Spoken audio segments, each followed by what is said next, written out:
Assalamualaikum warahmatullahi wabarakatuh. Perkenalkan, nama saya Krisdiana Alvina Sofa, NIM 2041050101008.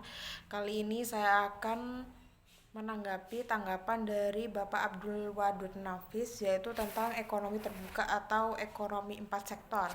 Ekonomi terbuka ialah perekonomian suatu negara yang terlibat luas dalam perdagangan antar negara. Ekonomi tertutup, ada konsumen, produsen, dan negara. Akan terjadi perdagangan ekspor dan impor. Selanjutnya ada konsekuensi dari perekonomian terbuka. Dari segi ekonomi makro, ekonomi terbuka berarti ada pasar keempat dalam proses perekonomian, yaitu pasar luar negeri. Adanya pasar luar negeri mempunyai konsekuensi yang lebih lanjut terhadap pasar-pasar lainnya.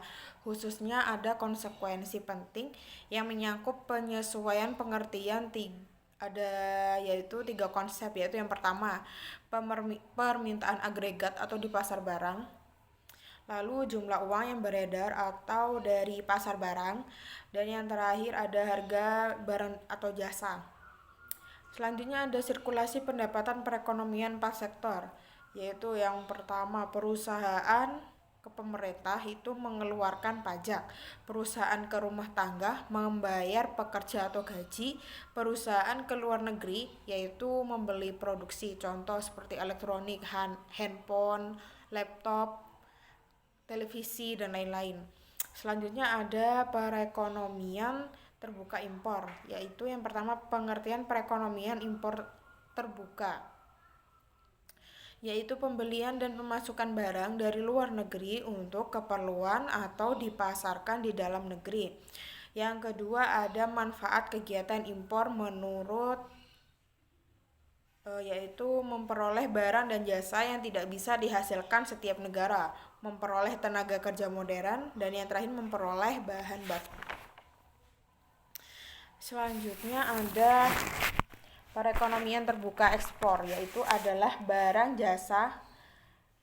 dan jasa yang diproduksi di dalam negara dan dijual di luar negara. Jika suatu negara membuka perdagangan internasional dan menjadi pengekspor suatu barang, maka produsen domestik barang tersebut akan diuntungkan dan konsumen domestik barang tersebut akan dirugikan. Selanjutnya ada manfaat melakukan ekspor menurut Sukirno. Yang pertama, memperluas pasar. Yang kedua ada menambah devisa negara. Terus yang ketiga, memperluas lapangan pekerjaan. Lalu ada faktor penentu ekspor impor. Yang pertama, permintaan akan barang. Yang kedua, mutu atau kualitas dari suatu bahan. Yang ketiga ada barang spesial. Yang terakhir ada teknologi. Selanjutnya ada faktor penentu impor, yaitu faktor-faktor yang menentukan impor tidak berbeda dengan faktor ekspor dalam siklus perekonomian terbuka. Selanjutnya ada keseimbangan perekonomian terbuka. Dalam pendekatan suntikan atau bocoran, keseimbangan pendapatan nasional dicapai dalam keadaan I ditambah G ditambah X sama dengan S ditambah T ditambah M.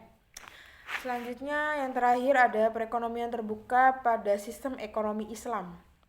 Menurut Manan tahun 1997, prinsip dasar yang telah ditetapkan Islam mengenai perdagangan dan niaga adalah tolak ukur dan kejujuran, kepercayaan dan ketulusan. Sejarah telah membuktikan bahwa Islam telah menguntungkan perdagangan internasional.